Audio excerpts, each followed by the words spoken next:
What a somber chapter of Boruto, chapter 39, the long await for this chapter after Naruto's epic defeat at the hands of Isshiki Otsutsuki aka Jigen is here, and I'm not gonna lie, you should tune in because I think there's something very major that was hinted at and potentially leading into something even greater regarding certain characters and a big reveal for the future of the Boruto manga. So I'm gonna break that down in a bit, but man, this chapter of Boruto, I was just there like, I gotta hold the tears back like, Naruto, oh. Let's talk about it, baby. Boruto chapter 39, let's go. No matter how you move, get it done. No matter how you move, get it done. So this chapter was the aftermath of the gigantic, enormous, tragic fight of Naruto and Sasuke versus Isshiki Otsutsuki. Well, you know, now he's known as Isshiki Otsutsuki. Before, of course, it was just simply Jigen. And this chapter, I'm not gonna lie, coming into it, I was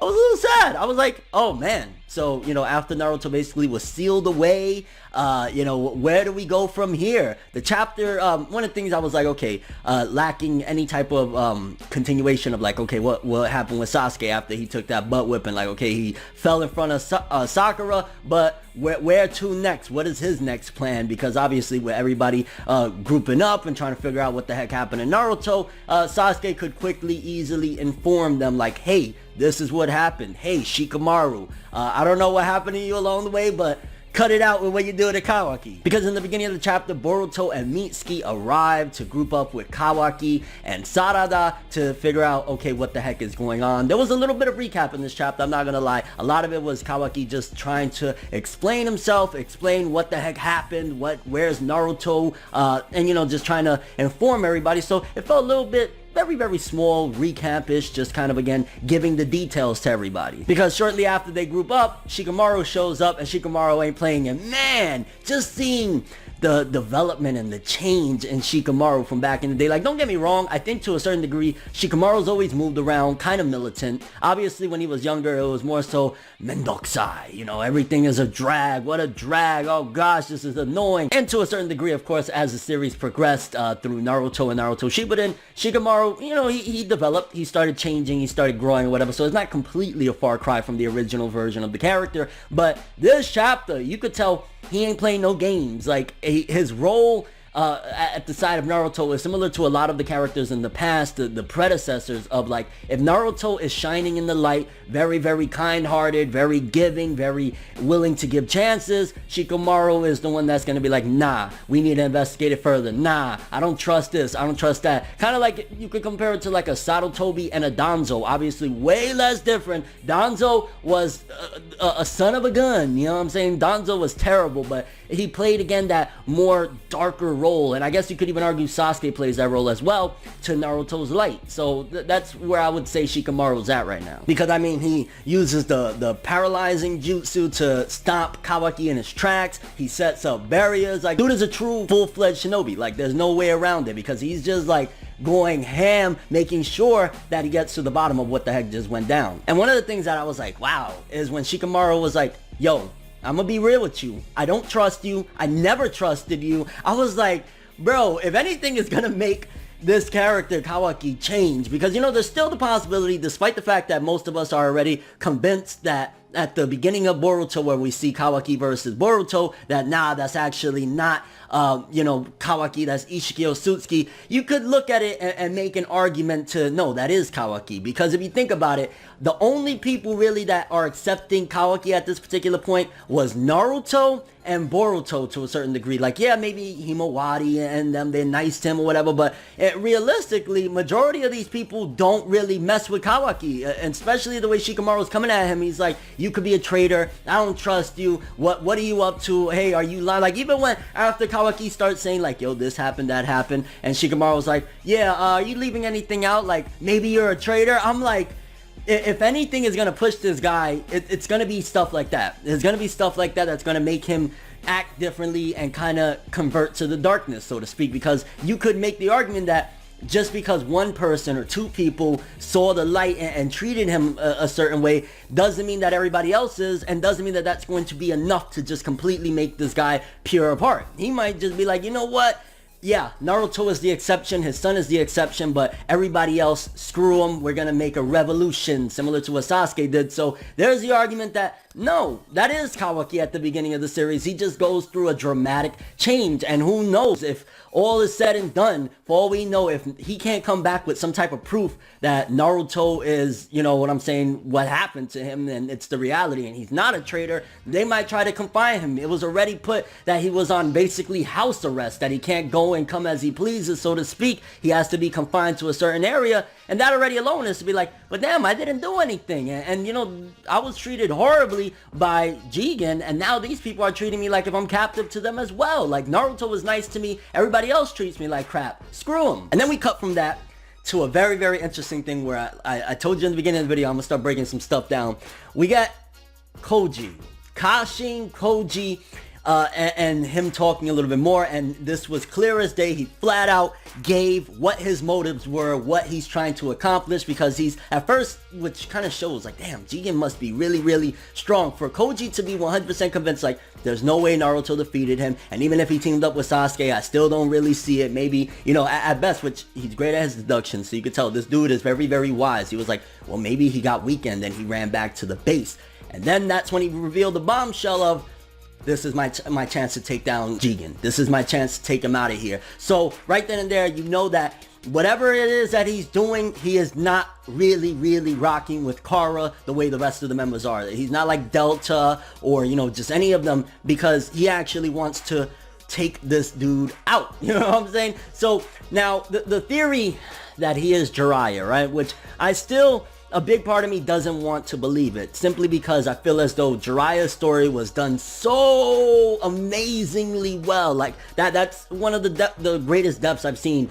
in shonen anime history, that, you know, it made everyone cry. Everybody was like, so to bring it back, it just would feel like, man, you know, what the heck. But what's going on in the anime right now, which in case you don't know, stuff from the anime is partially supervised by one of the co-creators of the Boruto manga, and right now they went back into the past, and stuff from the anime could potentially be introduced in the manga. It's happened before. Characters like Sumide, that was an anime only original character from the early days of Boruto before he became a genin and stuff like that. She worked her way into the manga. So who's to say that stuff from the anime, once again, isn't foreshadowing stuff that could happen in the manga? They went to the past right now in the Boruto anime, Boruto and Sasuke. So what if there's a possibility that somehow they could have changed events, and Jiraiya this entire time actually didn't die, and maybe he was warned some way by either Sasuke or finding out something from Boruto. Boruto says something like, hey, in my timeline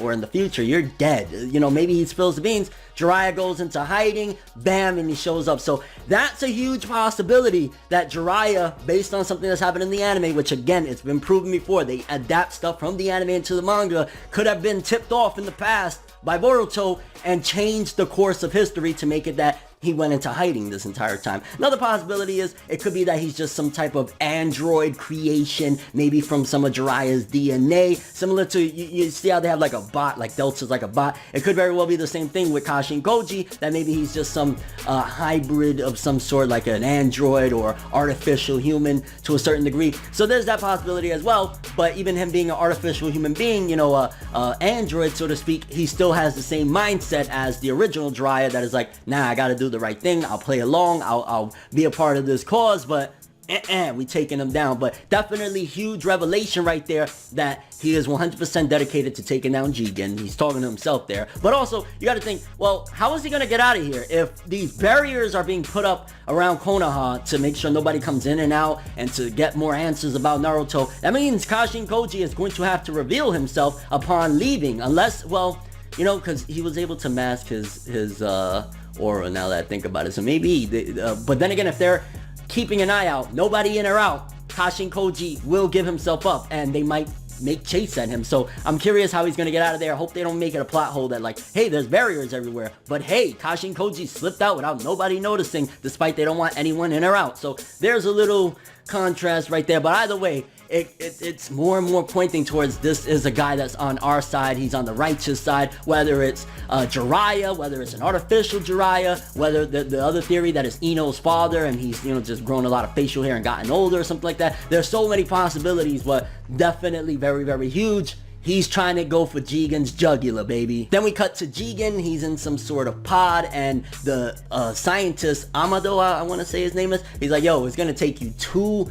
days to replenish your chakra. You're completely gone, which it's starting more and more to, or not even starting, it's been already, but it's pushing forth that maybe whoever Isshiki Otsutsuki is, this body that he named Jigen is potentially, again, not only a vessel, but possibly artificially created, because you can see Delta obviously is a robot. Maybe some of the other ones are, robot, artificial, android, whatever you want to call it, because this straight up reminds me, like, you can see it's clear as day. Nobody's going to tell me any different. This is inspired by the Android saga. When Amado is standing there, he looks like Dr. Gero. Jigen would be, I don't even know, like, potentially like Cell in a way. So it's obviously mixing and matching, and Delta straight up like Android 18, which one of the things that Jigen says is, well, he says quite a few different things, actually. He says Kawaki will awaken as a perfect Otsutsuki, and that Boruto's karma mark is actually helping it. So one of those things is like, it's showing that these people, they're going to be astronomically strong. Call it a cheat code, call it whatever, but this is what's going to push that these battles are more than even like somebody like a Shikamaru or, Konohamaru, any of those Jonin could handle. Because if they're getting to that point, and we see the picture of Boruto, with, you can see is like a horn possibly sticking out of one side, which obviously that would be Momoshiki, the Otsutsuki inside of him, and then you see Kawaki with another horn on the other side, which that would obviously be the Otsutsuki inside of him, which Isshiki's trying to be that Otsutsuki. Or, well, it makes you wonder, how did he get the karma mark to begin with? If it's artificial, is there any type of catalyst that goes into this artificial creation, or is it that it was a stem from the original Otsutsuki, Isshiki Otsutsuki? But again, that's just showing that they're going to be, if we thought Naruto and Sasuke were gods at the end of the Naruto manga when they were going at it, after they fought Madara, after they fought Kaguya, these dudes is going to be on a whole other level, because they got Otsutsuki chakra, they got the karma mark, and of course they're shinobi themselves, and they're more advanced in the previous generation. These battles are going to be insane when we get to it, and that's probably one of the many reasons why Konoha is decimated at the beginning of the series. These people are going to be basically god-like creatures going at it. And then he says they'll be powerful enough, and the divine tree will grow and basically absorb all life from this planet. So one of the things is, again, the Otsutsuki are continuing, which seems to be their main goal. I thought it'd be maybe shaken up, and I hope that there's still more to it, but it seems to be similar to what the previous Otsutsuki wanted, is to, absorb all the chakra, similar to what Urashiki's trying to do in the anime. We don't talk about Urashiki, terrible Otsutsuki. If you watch Boruto anime, you'll know what I'm talking about. Check some of my videos if you want to see. But Isshiki Otsutsuki is basically continuing on the same goal that Kaguya and all the rest of the Otsutsuki had, that they're kind of like a tree of might, so to speak, like from DBZ. A lot of DBZ references, and it does feel like that they want to just absorb all the chakra. But then Jigen tells Amado, Jigen, Isshiki, whatever, we'll be switching them back and forth. He tells Amado, don't worry though, everyone's goals will be met, everyone's wishes will be met, including yours. And then Amado looks at Delta, and she's like, what are you looking at, you creep? And he's like, yeah, I hope so. Now, well, what is Amado's goals? What is he trying to accomplish? The fact that he's willing to sacrifice all of humanity in order to obtain it. Does he want to become an artificial being? Does he want to get a karma mark of his own and become some sort of Otsutsuki god himself? What is his ultimate goal? Maybe there's a possibility Delta was originally Amado's daughter of some sort, and he wants to bring her back to life, and maybe that's one of his goals, is like, she's artificial now,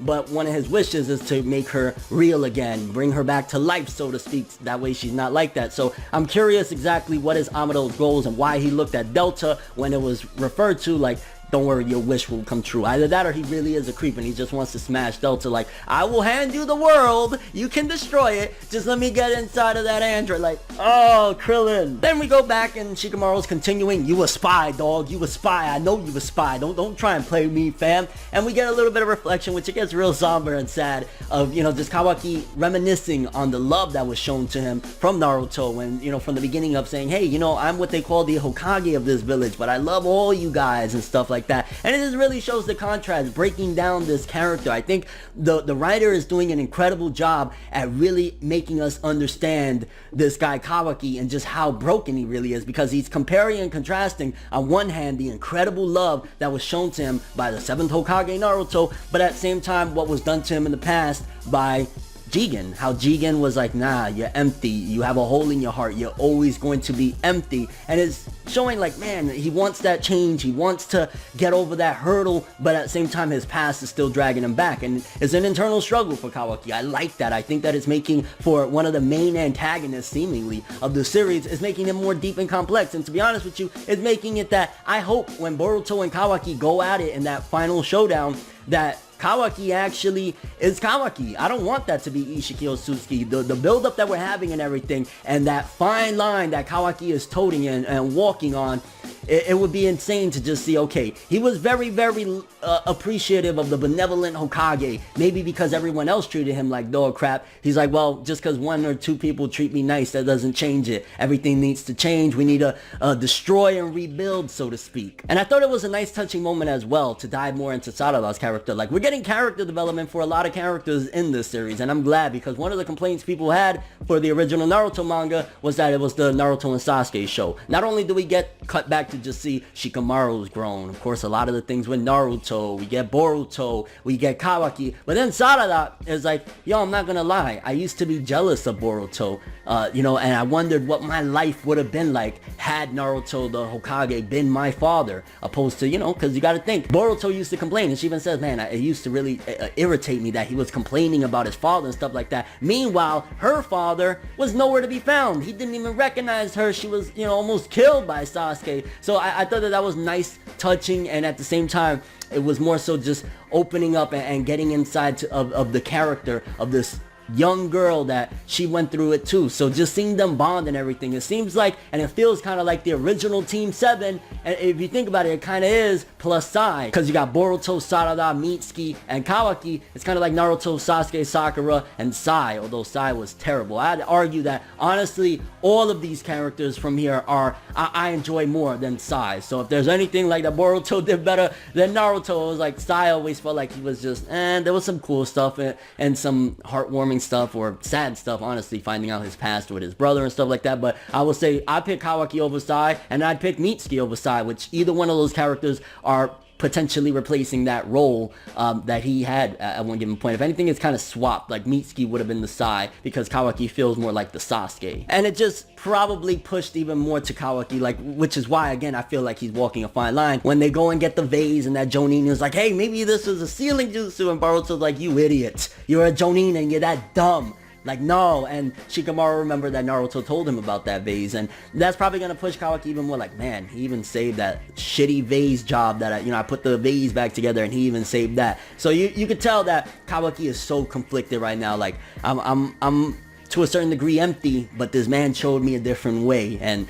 I feel as though that just yet again was symbolic, and that's why I feel as though the Boruto manga is a very big step up writing wise, especially compared to the anime counterpart. Like, yeah, the anime has a really exciting arc right now, but writing wise, like, the symbolism of the vase with all the cracks missing one piece, so essentially it's always going to leak out, is very, very symmetric to how Kawaki feels, to the point where he even eventually says, yo, as he's reminiscing, I know it now. I am like Jigen. I hate it. It makes me feel horrible. I feel nauseated even thinking about it. But at the end of the day, we are on similar wavelengths, because at the end of the day, he feels broken. And whoever Jigen is, or Isshiki, if you think about it, the Otsutsuki, they're kind of like broken. They're just constantly chasing after that next chakra high, so to speak, trying to get all the chakra back or whatever, and he's constantly seeking something else, some sort of fulfillment. So that's probably where he feels the similarities and the wavelength that is similar between him and Jigen. And I ain't gonna lie, it did feel a little bit like a stretch, and like, okay, what the heck, that's a little bit out of here, that doesn't make sense, when Kawaki says, oh crap, and he creates the space-time jutsu portal there for him and Boruto to jump in, and he even uses it to stop the Shikamaru's jutsu. I'm like, how the heck, he didn't even know he had this power. Now all of a sudden he could use it, jump through to exactly where Naruto is, because eventually we find out Naruto's not dead, which damn, that's crazy. It's like, I'm conflicted, like, yo, at the very least, we have a chance at saving our boy, because, you know, the arm starts working again, Kawaki's arm, and he, you know, gets like, alright, bet, let's go get this dude. But it was a stretch and a half, and honestly, it was like, not too good on the writing there for Kawaki to be able, when he just discovered that Jigen could do it, to use this space-time jutsu and have Boruto work together with him. Like, maybe the karma mark, you know, by itself was like, okay, combined, but Kawaki using it and then using it on top of that to stop the paralyzing jutsu that Shikamaru was using on him, nonsensical. I think, you know, I gotta call it like I see it. Criticizing it is like, that didn't make sense. Not the fact that he did it, the fact that he knew how to do it all out of nowhere, like, you just learned this. And then we got Team 7 plus Kawaki jumping into the portal, and it seems as though, okay, we got the next big mission, and now we're gonna focus back on the characters that are supposed to be the main characters of this series, of course. You know, Boruto, Sarada, Mitsuki, and Kawaki. They're heading towards to go save Naruto, and it really felt impactful and very like it was foreshadowing something when Kawaki, he's slowly leaving the portal, and you see half of his face, and he looks at Shikamaru and says, oh, so it's proof that you need? I'll get you your proof. And that right there, I think, is a defining statement as to if he doesn't get that proof or whatever, and they don't believe him, and they try and pull some shit of like, okay, now we're gonna arrest you or whatever, that could push Kawaki over the edge. He is a very, very misunderstood kid in this village right now that is one step away, one misstep, and this kid could go overboard and say, you know what, screw everything, y'all treated me like trash, only Naruto was nice to me, that's not good enough, Naruto's gone, screw you. And upon entry to this portal, they fall in front of where Naruto's jar is at, you know, the sealing jar that Isshiki Otsutsuki used to seal him, and this guy from Kara Group, Boro, is there, and he looks nasty. Honestly, he kind of looks a little bit similar character design wise to Kashin Koji. I don't know if that's any hint at anything, maybe it's just, hey, he looks similar or whatever, but I did catch that. I was like, he looks a little similar to Kashin Koji. And then Kawaki proclaims that in many ways he's even worse news than Jigen, and bam, end of the chapter. Honestly, this chapter yet again, there was some recap. There was one thing, honestly, that I was like, okay, doesn't make sense, that Kawaki was able to stop the paralyzing jutsu and use space-time jutsu when he didn't even understand it at that particular point. But aside from that, very somber chapter, very interesting chapter. We're finding out more of Kashin Koji's motives. Now we know he's not really down for the evilness. We still don't know exactly what it is. Also, Amado having his own wishes, and he's willing to sacrifice all of the shinobi world to get it. And he looked at Delta. What do you guys think about this chapter? Do you think that there's a possibility that Kawaki is a traitor all along? I don't see it. There's too much character buildup. But do you think that this chapter proved even more in a certain way, despite us being convinced now that gotta be Isshiki inside of Kawaki's body, that that's actually Kawaki in the beginning of the series, full-fledged, just 100% him when he's going up against Boruto, and maybe it's the way the village is treating him. If he's admitting, I am like Ishiki's Otsu, or I am like Jigen, shall I say, maybe there's more to that than meets the eye. Maybe he's going to go overboard. Maybe he's eventually going to give himself up to Kawaki and say, yo, if you do X, Y, and Z, because you think about it, if he's saying that Boro is worse news than Jigen, Boro could possibly have Kawaki and Boruto on their, or the whole group for that matter, on their knees. Maybe somebody could show up and say, hey, or Boro could say, hey, you know, I'll get some brownie points if I bring him alive, and maybe Kawaki could strike a deal, let them go, and you know, I'll go with you. And then of course Sasuke could eventually use his space-time jutsu to go get them. But there's that possibility. Or maybe Sasuke could show up and Kawaki is going to stay behind, and that's how he'll be captured. But do you think that that kind of signifies a possibility that that's actually Kawaki in the beginning of the series? Also, what do you think is Amado's motives and goals? How do you feel about that panel where we see Boruto and Kawaki and the proclamation that they are going to be like ultimate perfect Otsutsuki, and that this, you know, the tree is coming back? How do you feel about that? Here are your thoughts and expectations for the future of the Boruto manga. Chapter 40, another long wait. I really wish this manga was weekly. It really makes me like, why can't this be every freaking week? This is so good. But that's all I have for this one though. Thanks for watching. I hope you enjoyed. If you liked anything I had to say or enjoyed the video, drop me a like. I'd greatly appreciate it. And if you want more from me, make sure to subscribe. Follow me on Twitter, Instagram. Hit that bell to get all notifications. We've been dropping a lot of Boruto and Naruto related news lately, so if you want to be notified, definitely hit that bell. And if you want to follow any of my other social media, links in the description below. I'm ForneverWorld, and as always, people, have an awesome day, and remember the golden rule: anime and manga for life, boy! Have an awesome day. Peace in. And I catch you on the next one. It's gonna be a long, grueling wait. Boruto manga so freaking good. Enjoy the next ride, but I was the best ride.